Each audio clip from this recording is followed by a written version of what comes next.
Assalomu alaykum. 3,5 kilovat 3 оборот.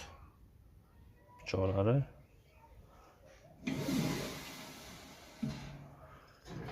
2 xil setkasi 6 li, 2 li. Plankasi mana bundan tiqib qo'yiladi, mana bunga tashqaridan tiqiladi. Oldi ko'rinishi.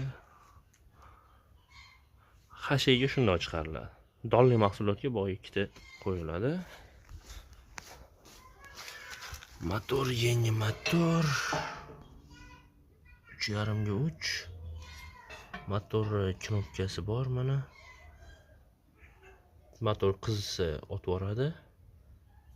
Keyin buni sovutib bosib ishlatiladi. Bu voltmetr.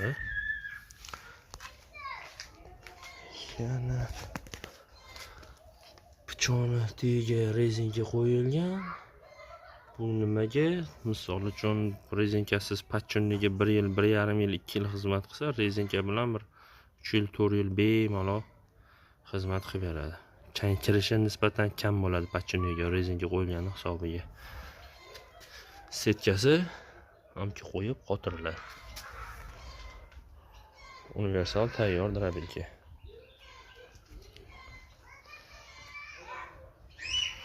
Pichoqlari, bamalari o'ynab turadi o'zi mana.